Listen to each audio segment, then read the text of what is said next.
आपले सकले लकचोन तेতিয়াহে মই ক'ব পাৰিম এই মন্দিৰভাগ বৰ্তমান বনাইহে আছে দেই এই মন্দিৰভাগ হৈছে পাঞ্জাৱত যে আছে স্বৰ্ণ মন্দিৰ পাঞ্জাৱত থকা স্বৰ্ণ মন্দিৰৰ লেখীয়া মন্দিৰভাগ বনাই আছে নক্সাটো পাঞ্জাৱ মন্দিৰৰ নক্সা কিন্তু পাঞ্জাৱৰ যিটো স্বৰ্ণ মন্দিৰ সেইটো গোটেইটো সোণৰ আমাৰ ইয়াত কিন্তু তেওঁ সোণ ব্যৱহাৰ এতিয়ালৈকে কৰা নাই কৰা মানে কিয় আজিকালি ইমান সোণ ক'ত পাব এই মন্দিৰভাগ যদিও মন্দিৰ বুলি মই কৈছোঁ মন্দিৰ নহয় কিন্তু দেই সকলোৱে জানি লওক কিয় এইখন হ'ল শংকৰদেৱৰ থান এইখন থান এই মাটিটো থানৰে মাটি শংকৰদেৱৰ থানৰ 400 বিঘা মাটি সেই মন্দিৰভাগ হৈছে আমাৰ থানৰ মাটিতে মন্দিৰভাগ বনাই আছে গতিকে মন্দিৰভাগৰ নাম হ'ব কলাক্ষেত্ৰ যেনেকৈ আমাৰ গুৱাহাটীত আছে শ্ৰীমন্ত শংকৰদেৱ কলাক্ষেত্ৰৰ নামেই দিব তাত এটা কিবা লগাই দিব লগা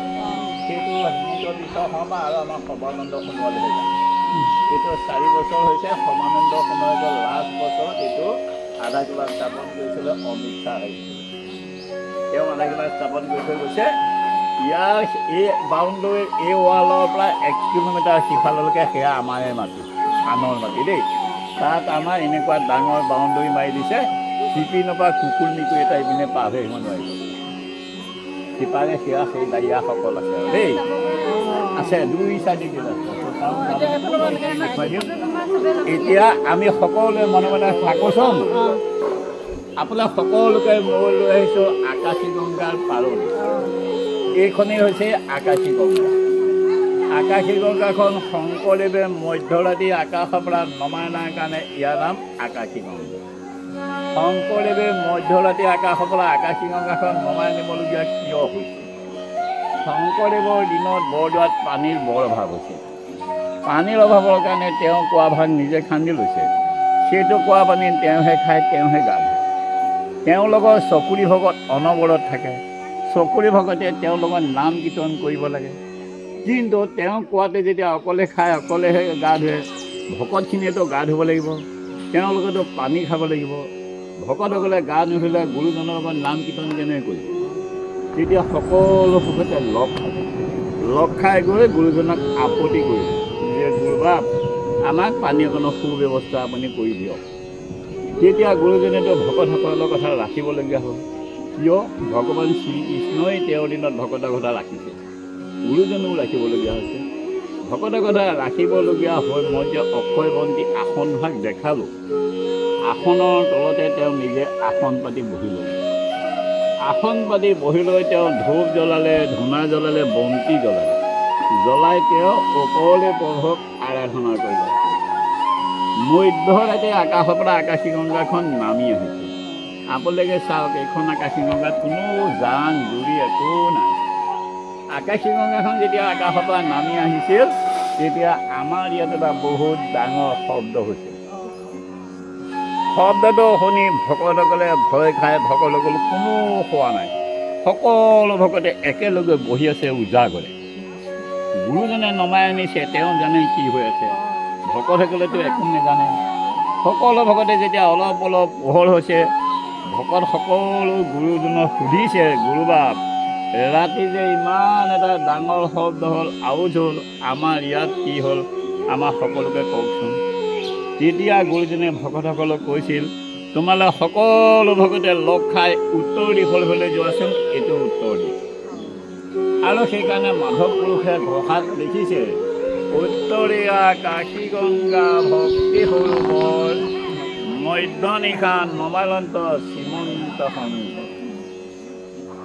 দেই হয়নে নহয় বাৰু কওকচোন ঘোষাত যে মাধৱ পুৰুষে লিখিছে আমাৰ কোনোবাই লিখিছে জানো সিদিনা এজন বৰপেটা মহাপুৰুষে মোৰ লগত এই কথা লৈ পেলাই বাক বিতৰণ লাগে ঘোষাটো আমি লিখিছোঁ নেকি না আমাৰ কোনোবা ভকতে লিখিছে ঘোষা মাধৱ পুৰুষে লিখিছে কীৰ্তন শংকৰদেৱে লিখিছে আমাৰতো কোনেও আমি নাজানো যে আকাশী গংগা নমাই আনিছে বুলি ঘোষাতহে পাইছোঁ আমাৰতো কোনোবাই বেলেগ একো নাজানে তাক চাইহে সকলো আমি ক'ব পাৰিছোঁ নহ'লে আমি কেনেকৈ ক'ব পাৰিছোঁ তেখেতে মোৰ লগত বহুত ডাঙৰ কমপ্লেইন কৰিছে মই উপায় নাপায় কাজিয়া পেচাল চৰকাৰীকৈ আমাৰ নিয়ম আছে একো কৰিবলৈ মানা কৰিছোঁ যাতকৈ বেয়াকৈ ক'লে তুমি তাৰ উত্তৰ নিদিবা বেয়াকৈ নক'বা গুচি আহিব ল'ব গতিকে মই আঁতৰি আমাৰ নিয়ম আছে আমি আপোনালোকসকল আহিছে, আমি আপোনালোকক ভাল ব্যৱহাৰ মতে কৰি মেলি পঠিয়াব পৰাটো আমাৰ ডাঙৰ কথা।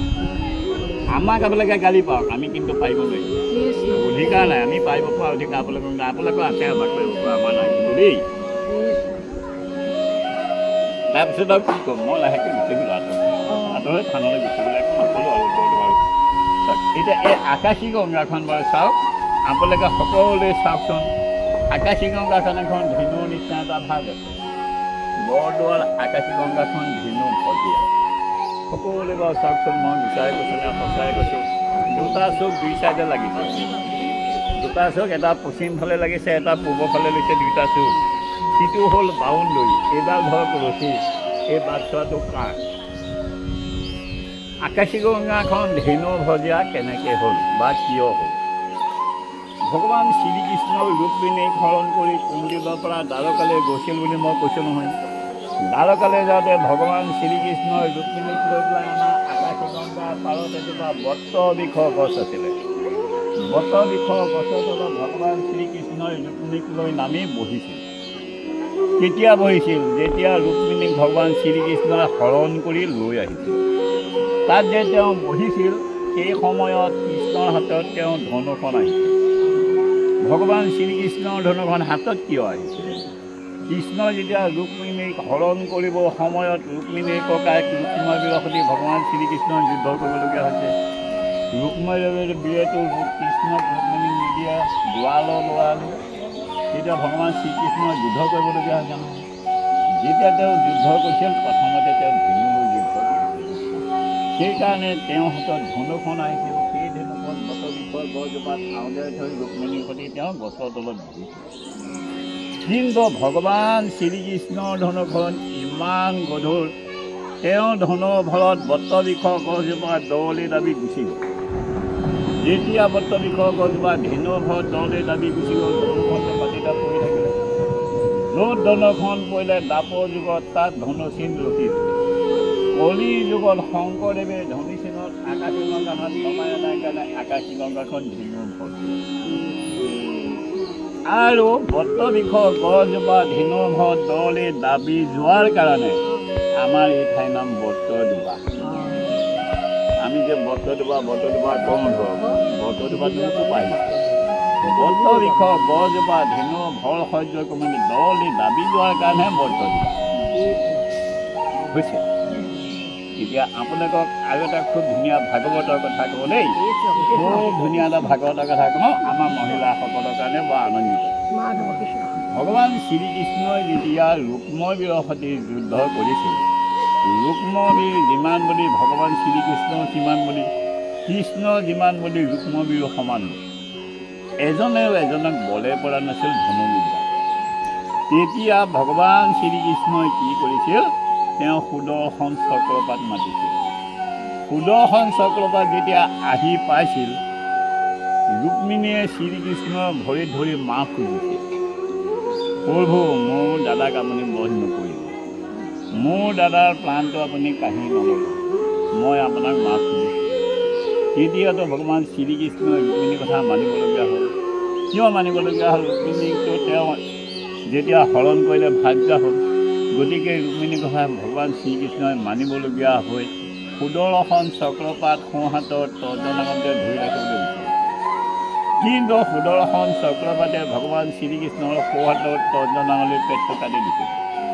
যেতিয়া আঙুলিটো কাটিছিল, তেতিয়া তেজটোতো হাতেদি বৈ আহিছিল। যেতিয়া কৃষ্ণৰ হাতেদি তেজটো বৈ আহিছিল, তেতিয়া ৰুক্মিণীৰ সখী সাজি অপেচাৰীসকলতো বিয়াৰ ঘৰত আছেই, সকলো অপেচাৰীসকল আছে। কোনোবাই ঔষধ বিচাৰিছে, কোনোবাই কাগজ বিচাৰিছে, কোনোবাই কাপোৰ বিচাৰিছে। কিন্তু সেই শুভ বিবাহত দুৰ্পদীও আছে। দুৰ্পদীয়ে কি কৰিলে? তেওঁ গাৰ বস্ত্ৰ অকণমানি ভগৱান শ্ৰীকৃষ্ণৰ আঙুলিটো বান্ধিছিল। যেতিয়া দুৰ্পদীয়ে কাপোৰখন ফালি আঙুলিটো বান্ধি দিলে, তেওঁৰ তেজটো বন্ধ হৈ গ'ল। তেতিয়া ভগৱান শ্ৰীকৃষ্ণই দুৰ্পদীক কৈছে যে তুমি তোমাৰ বস্ত্ৰখন ফালি মোৰ আঙুলিটো বান্ধি দিলা, মোৰ তেজটো বন্ধ হৈ গ'ল। মই বৰ আনন্দ পাইছোঁ, মই বৰ সুখী হৈছোঁ। এটা দিন আহিব, তুমি মনত ৰাখিবা, সেইটো দিনত মই তোমাক বহুত কাপোৰ দি ঢাকি ৰাখিব লাগিব। সেইকাৰণে দুৰ্যোধনৰ ৰাজসভাত যেতিয়া দশাসনে বস্ত্ৰহৰণ কৰিছিল, ভগৱান শ্ৰীকৃষ্ণই সকলো কাপোৰ দিয়া নাছিল নহয়।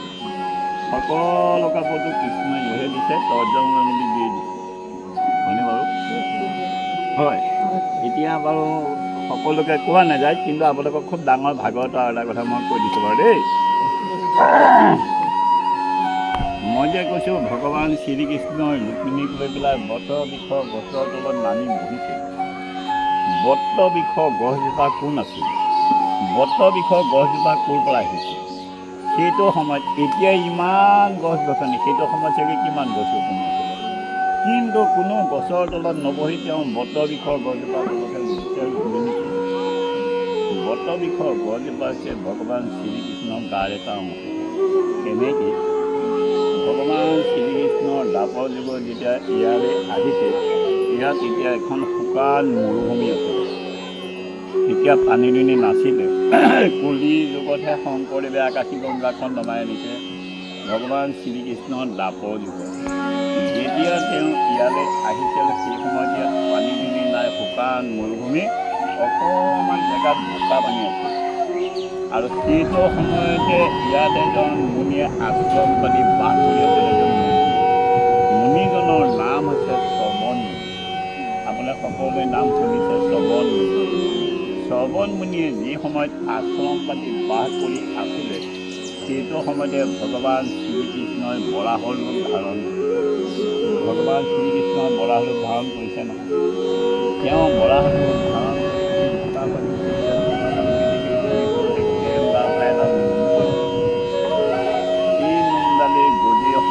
বটবৃক্ষ গছিছিল, আৰু সেইকাৰণে ৰুক্মিণীক লৈ তাই সেই গছজোপা তলতে তেওঁ বহুত ডাঙৰ ভাগৱতৰ কথা এটা কৈছোঁ দেই।